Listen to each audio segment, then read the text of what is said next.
Next on the dialogue, we meet a high-jumping superstar, inspiring the next generation of athletes to great heights. Hi everyone, I am Mutaz Barshim, track and field athlete, Olympic and world high jump champion. Mutaz Barshim was born in Qatar and honed his natural abilities working with a legendary Polish pole vaulter.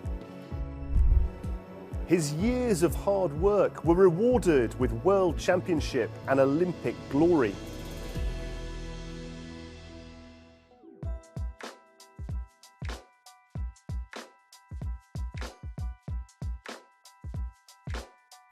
Mutaz, thanks so much for joining us on the dialogue. You are very welcome. Now, we're here at this amazing Aspire area, aren't we? And can you paint a picture of your childhood for us and perhaps tell us when the skill of the high jump first became apparent? My father was an athlete, and my father was actually the reason why I'm an athlete today. Growing up, my father was always on the TV, so in the neighborhood I was sort of popular because of my father, and I felt cool. So I wanted to be something like him. So I started going with him to the training facilities way earlier, and I think when I was about 9 years old, started with athletics, and later when I was about 14, 15, I stuck into high jump. Yeah. Now, we're approaching this daunting site, daunting for someone like me.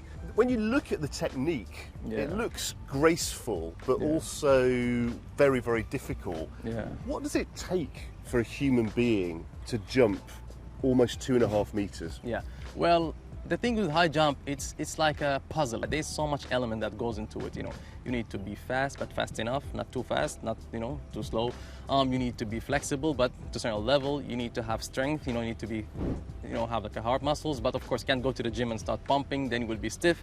So I would say it's like an art. Of course, talent can help you. It's not the main thing. But the thing with high jump, there is no point where you feel like, oh, I got it, I mastered it. Even for me, I'm still learning for every single jump, you know. So in every single year of my career so far, I'm learning new things, I'm learning new technique, I'm learning how my body can cope up with different situations and adjusting. So there's always something that can be improved. Now, your coach Stanley means a lot to you, doesn't he? I know that relationship has endured since you were 18 years of age. Can you tell us a bit about that relationship and how it's helped you? Yeah, I mean, of course, you know, everyone that knows me knows that me and Stanley is like, you know, our relationship is like father, like son. So at the beginning it was terrible. I didn't like him. I be calling the federation and say, this coach gotta go. I'm not working with him. He'd be waiting at the trainings. I don't show up. It was a good bumpy start. But to be honest, one day I was, before the practice, we have like the basketball rim, and I was just having the ball, dribbling, dunking, and he arrived and I haven't noticed.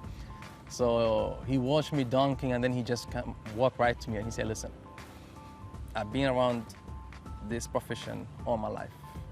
I never seen any high jumper in the world can do such jump. If you could do the same jumps, you know, the same vertical, transfer that into high jump, I think you can jump 240 plus. And he said that when my personal best was 214.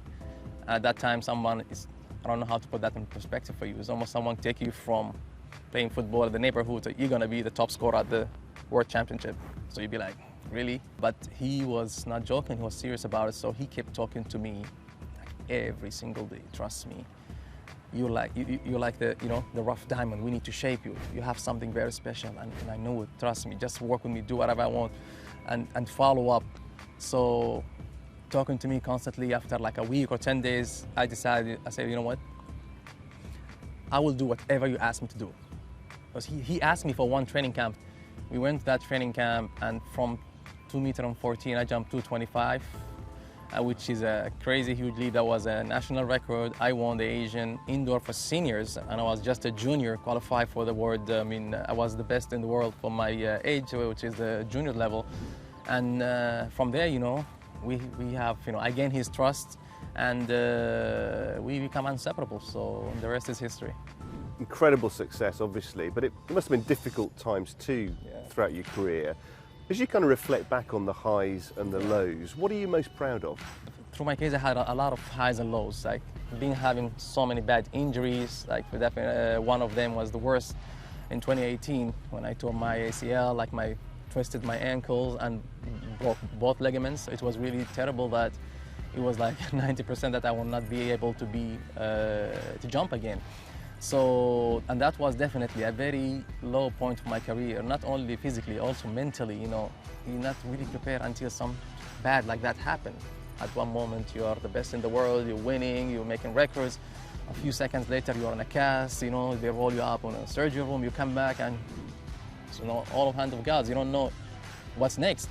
So definitely, there is the lows, but there are of course the high moments. If you're gonna ask me about one specific moment, it's really difficult, but I will highlight that defending my World Championship title in Doha 2019, because coming back from a really, really dark place to be able to come back to the stadium and be top of the world and, you know, defend your title at home soil, that's I would say definitely one of the high moments. And you've achieved so much, World Championship success, Olympic success. It sounds like your desire to push yourself, though, remains as strong as ever. So what's next? You know, if you come to my home, you will never see a single thing of a medal or put any sort of memorabilia or any awards or anything of that sort, because I feel like it's very important for me to stay hungry for more. While I'm still here, I'm still jumping, still relevant, I want to do as much as possible. Okay, we achieved something, we celebrate that, put it in the bag, what's next? So with that sort of mentality, you always feel like I'm still here, I'm still there, and you need to have a great team around you. Thank God I have that. And you need to stay hungry, and you need to stay focused, and you need to stay dedicated, and don't forget why you started, don't forget the cause, which is very, very difficult year after year. The more success you get, there's so much things around it. But for me, I consider everything a distraction. This interview, for example, you know, is part of the thing that we have to do, or not have to, like you got to do. You got, of course, social responsibilities. You become such an ambassador for your country. I mean, you have teams around you, you have sponsors, you have commitments. And with that, it's very easy to forget the main cause and shift it, whether it's like fame, whether there's money, whether there's like a lot of cool things. There's a lot of people make it to a certain level and they're like, you know what? I don't want to suffer anymore. You know, I can go up and do anything and make a good living out of that. So, you know, they're comfortable. And I'm always trying to put myself in a situation that I'm not being really comfortable. Keeping yourself uncomfortable. Exactly, keeping myself uncomfortable to stay hungry for more. That sounds like a great message, one that I know has inspired millions of people around the world. Mutaz, thanks so much for joining us on the show. Thank you very much, appreciate that.